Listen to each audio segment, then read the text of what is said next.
Seja muito bem-vindo, meu colega médico, a mais um encontro nosso. Obesidade é tratada com responsabilidade. Aqui nós discutimos estudos clínicos, casos clínicos, estudos científicos, trials, tudo com embasamento científico, com temas relacionados à obesidade e ao emagrecimento. E hoje eu começo com um relato, uma história muito interessante de um médico. E o nome dele, Inácio Semmelweis, médico húngaro do século XIX. E Semmelweis ele enfrentou enormes desafios, tanto profissionais como emocionais, ao tentar, digamos, revolucionar as práticas médicas para salvar as vidas, para ajudar a vida das pessoas. Em meados do século XIX, Semmelweis ele era um jovem médico trabalhando no Hospital Geral de Viena e ele observou ali uma taxa alarmante, assustadora, de mortalidade por febre puerperal, que é a infecção pós-parto, entre as mulheres que davam à luz na maternidade do hospital. As taxas de mortalidade elas eram significativamente mais altas em uma clínica atendida por médicos e estudantes de medicina do que em outra atendida apenas por parteiras. Isso perturbava ele profundamente, porque ele via jovens mães morrendo de complicações em um momento que deveria ser um dos momentos mais alegres da vida delas, né? Então, Semmelweis começou a investigar e ele notou que os médicos e os estudantes frequentemente já saíam da sala de autópsia para a sala de parto sem lavar as mãos. Olha só.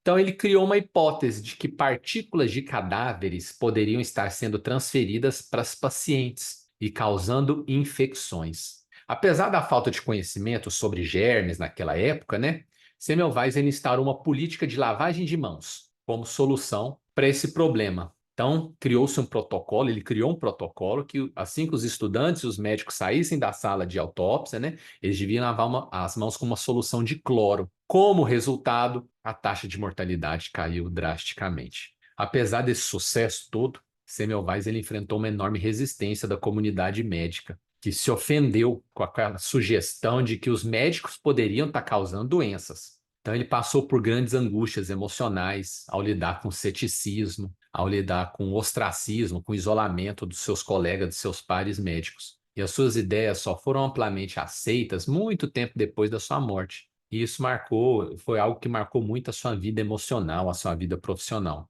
Essa história do Dr. Semmelweis, ela é muito forte ainda para os dias de hoje, para nós, médicos modernos, porque isso ilustra a importância da persistência na busca pela verdade científica e na adoção de práticas com embasamento científico para ajudar a vida das pessoas, para salvar a vida das pessoas. E aí eu quero fazer uma conexão dessa história com o que nós vamos discutir hoje, que é o estudo Flow, e como esse conhecimento científico continua a ser fundamental para o avançar da medicina, a melhora da qualidade de vida dos pacientes e honrando essa dedicação dos médicos que, como Semmelweis, eles lutam para trazer mudanças baseadas em evidências científicas, apesar de todas as dificuldades pessoais e profissionais que nós enfrentamos hoje em dia. Então, hoje nós vamos ver o estudo Flow. Vou compartilhar a tela com vocês.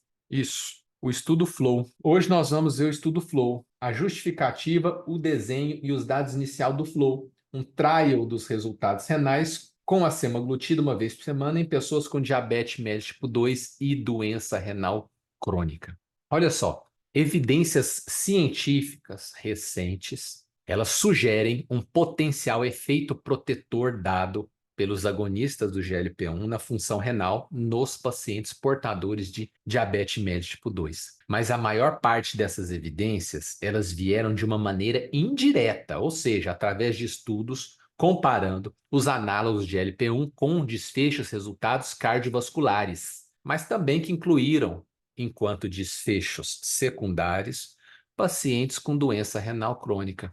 Portanto, ensaios clínicos, estudos clínicos, trials, como o Flow, são necessários para confirmar os efeitos nefroprotetores dos análogos de GLP-1, essa classe maravilhosa de medicações, nos desfechos renais, só que desfechos renais primários. Então, a doença renal crônica ela está associada a um aumento da morbidade e da mortalidade, incluindo um risco aumentado de evolução para insuficiência renal e eventos cardiovasculares. Essa doença renal crônica, a doença renal crônica, ela é uma complicação comum do diabetes mellitus tipo 2, porque afeta aproximadamente 40% das pessoas com diabetes mellitus tipo 2. E esse risco é ainda maior de acordo com o tempo de evolução do diabetes. As diretrizes atuais recomendam vários tipos de intervenção para reduzir o risco da progressão da doença renal crônica nos pacientes com diabetes mellitus tipo 2. Algumas recomendações gerais são controlar os níveis de glicose, reduzir a pressão arterial, diminuir a ingestão de proteína e a perda de peso. Mas em relação ao tratamento farmacológico, quais são as diretrizes? Duas são as principais diretrizes mundiais para o tratamento da doença renal crônica, da KDIGO e da Associação Americana de Diabetes. KDIGO, do inglês, vem de Kidney Disease, Improving Global Outcomes, que pode ser traduzido para o português como melhorando os resultados globais da doença renal. A organização KDIGO ela é focada em melhorar o cuidado, os resultados para os pacientes com doença renal em todo o mundo através de diretrizes e práticas clínicas baseadas em evidências. Além disso, tem também a Associação Americana de Diabetes, também de 2022, com diretrizes que recomendam o tratamento da doença renal crônica com alguma medicação da família dos bloqueadores do sistema renina-angiotensina-aldosterona e inibidores do cotransportador sódio-glucose tipo 2 na maioria dos pacientes. As diretrizes da KDIGO recomendam os agonistas do GLP-1, aí já entra semaglutida, dulaglutida, liraglutida, como segunda linha, repetindo, como segunda linha para o tratamento da redução da glicose e redução de riscos de eventos cardiovasculares em indivíduos com doença cardiovascular ou com alto risco para doença cardiovascular que não estão atingindo as metas glicêmicas. Para os pacientes com confirmação de doença cardiovascular aterosclerótica ou com alto risco de eventos cardiovasculares, as diretrizes de 2022 da Associação Americana de Diabetes recomendam os agonistas do GLP-1 ou os inibidores do cotransportador de sódio glicose tipo 2 com benefícios cardiovasculares comprovados. Os agonistas do GLP-1 eles são um tratamento eficaz, comprovadamente por controle glicêmico, redução de peso em pessoas com diabetes mellitus tipo 2, e eles têm um bom perfil de segurança, de tolerabilidade. Eventos adversos são raros e normalmente são gastrointestinais, inclusive nos pacientes com doença renal crônica. Agora, apesar das melhorias nos resultados renais, com os tratamentos que são propostos atualmente, o risco da sua insuficiência renal em pessoas com a doença renal crônica e com diabetes mellitus tipo 2, eles permanecem elevados. E diante das promissoras descobertas dos agonistas do GLP-1, busca-se aprofundar os estudos com essa classe de medicação para melhorar os resultados renais nas pessoas com doença renal crônica e com diabetes mellitus tipo 2. E daí é concebido essa base do estudo FLOW, que é um estudo focado nos resultados renais, projetado para determinar os efeitos protetores renais da semaglutida, aqui no FLOW especificamente a semaglutida, nos participantes com doença renal crônica e diabetes mellitus tipo 2 e avaliar também os efeitos na mortalidade por doença cardiovascular. Esse slide mostra como foi desenhado o estudo. Foi um estudo randomizado, duplo cego, de grupo paralelo, um estudo multinacional que comparou a semaglutida com o placebo. Ambos os braços, eles receberam o tratamento Gold Standard desde o início da randomização, que foi em 2019, o estudo iniciou em 2019, e incluiu bloqueadores também do sistema renina-angiotensina-aldosterona para o controle da doença renal crônica nos participantes com doença renal crônica e diabetes mellitus tipo 2. Os participantes foram distribuídos aleatoriamente na proporção 1 para 1 para receber injeções da semaglutida semanal na dose de 1 miligrama ou do placebo, além da dose máxima tolerada do bloqueador do sistema renina-angiotensina-aldosterona e, eventualmente, também foi utilizado os inibidores do cotransportador de sódio-glicose tipo 2. A dose da semaglutida foi aumentando semanalmente, começou em 0,5 mg, 25, depois 0,5, até atingir a dose máxima de 1 mg após 8 semanas. E essa dose foi mantida ao longo do estudo.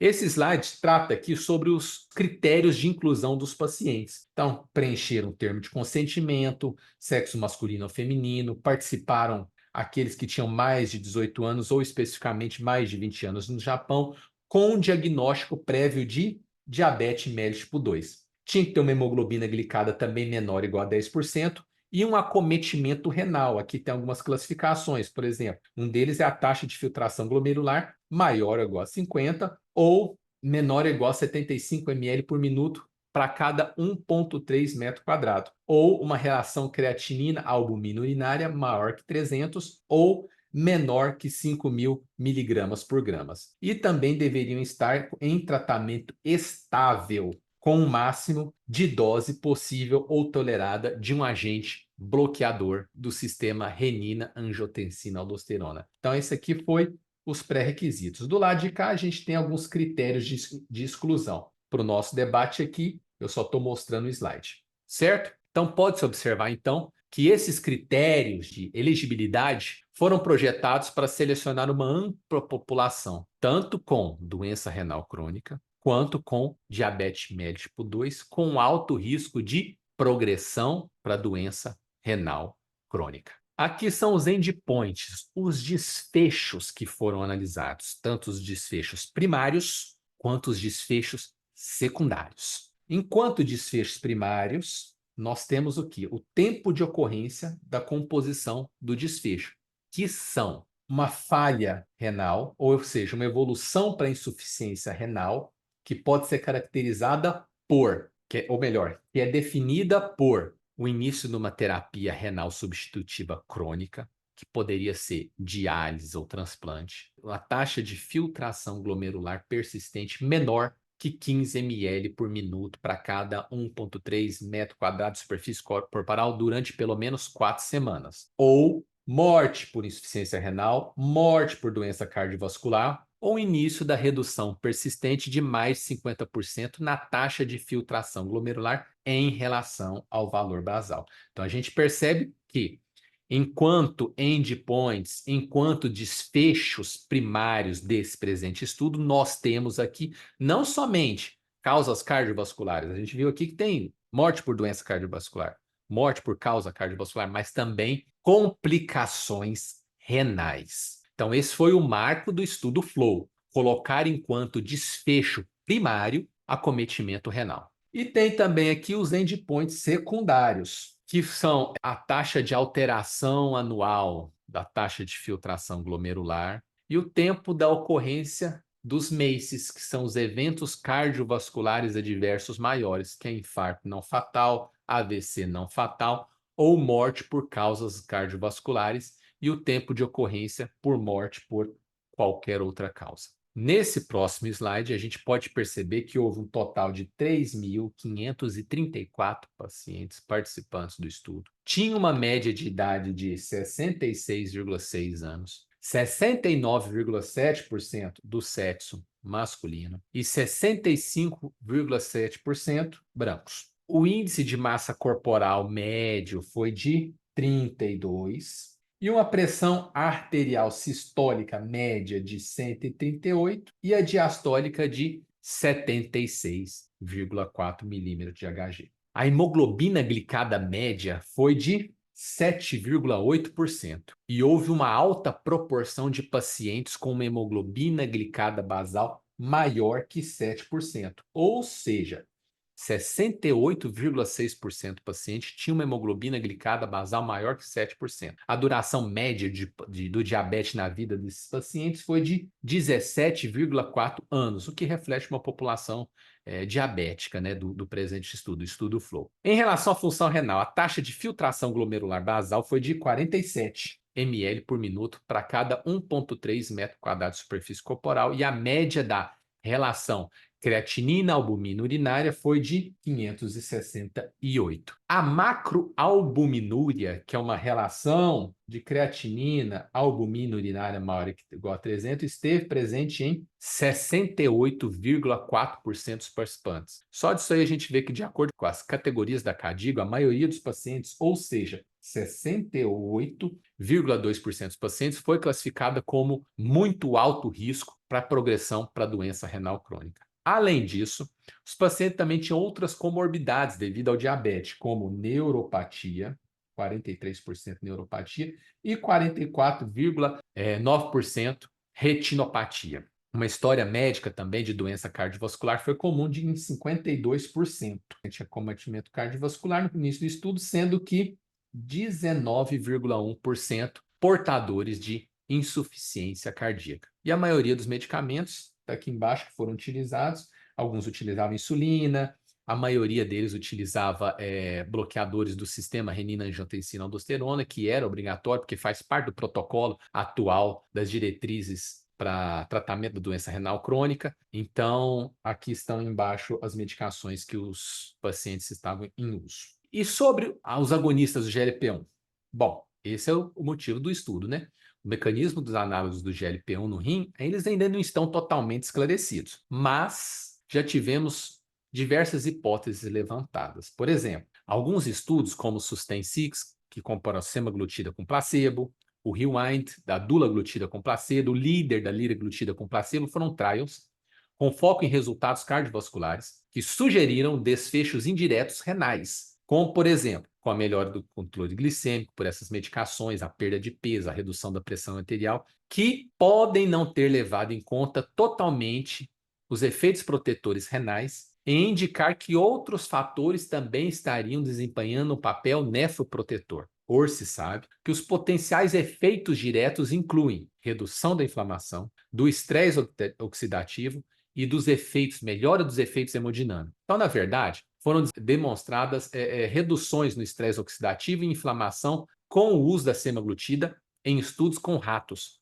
mostrando uma atividade antioxidante e supressão das citocinas inflamatórias especificamente no rim. E quando o estudo FLOW foi iniciado, em 2019, essa classe de medicação, tendo como representante para o presente estudo a semaglutida, foi o início do estudo para comprovar os benefícios da semaglutida, tendo como desfecho primário a melhora dos resultados renais. Então, foi um estudo que foi iniciado em 2019.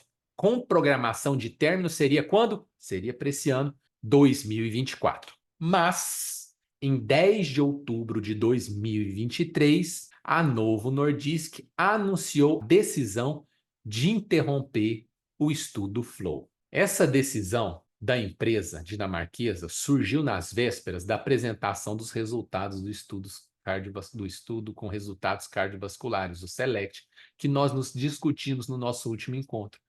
Só recapitulando aqui, foi um estudo em que a semaglutida na dose de 2,4 mg foi associada a uma redução significativa de 20% no risco relativo dos eventos cardiovasculares adversos importantes, que são os MACEs, né? Em comparação com o placebo. E aí, com base nessa decisão de interromper o julgamento, o estudo provisoriamente, né? Foi iniciado o processo de encerramento do estudo FLOW. E para proteger a integridade do ensaio, a Novo Nordisk permaneceu cega aos resultados até a conclusão completa do ensaio. Isso vem mostrar o quê? Que essa classe de medicação, os agonistas do GLP-1, eles não são apenas vantajosos no tratamento da obesidade, mas também em outras condições, como as doenças renais. Tanto é que os ensaios foram interrompidos prematuramente, mostrando mostrando benefícios em pacientes com doença renal e diabetes.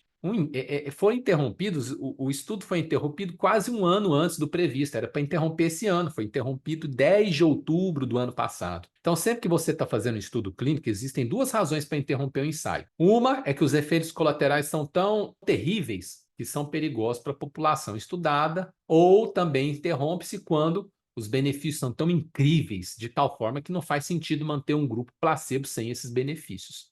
As evidências foram esmagadoras para eles pararem o ensaio mais cedo, mostrando os benefícios no que diz respeito à doença renal. Então, no dia 5 de março agora, de 2024, a empresa dinamarquesa, a Novo Nordisk, anunciou os principais resultados do estudo FLOW. Esse anúncio aconteceu pouco depois da decisão de interromper o estudo, né, em outubro do ano passado. O estudo atingiu seu objetivo primário ao demonstrar uma redução estatisticamente significativa na progressão da doença renal, bem como morte por causa cardiovascular e renal em 24% das pessoas tratadas com a semaglutida 1 mg semanal em comparação ao placebo. Tanto a doença renal crônica quanto os componentes cardiovasculares do desfecho primário, eles contribuíram para essa redução do risco. E, além disso, a superioridade da semaglutida 1 mg versus placebo foi também confirmada nos desfechos secundários. O vice-presidente da empresa, ele comentou esses resultados positivos do Flow, que mostraram o potencial da semaglutida para se tornar a primeira opção no tratamento com os análogos de GLP-1 para pessoas que têm diabetes mellitus tipo 2 e doença renal crônica. E a empresa, a Novo Nordisk, está aguardando as aprovações regulatórias para uma expansão das indicações em bula do Ozempic, né, da semaglutida, tanto nos Estados Unidos quanto na União Europeia, para esse ano de 2024. E os resultados detalhados do estudo Flow vão ser apresentados em uma conferência científica neste ano de 2024 também. Mais uma vez, ponto para a ciência, mais uma vez mostrando os benefícios dessa classe de medicação, dos análogos de GLP-1, que muitas vezes são muito criticados pela sociedade, às vezes por algum meio de comunicação, mas que com embasamento científico, com dados científicos, com estudos científicos, tem se mostrado grande benefício para a saúde das pessoas, especificamente nesse estudo para a saúde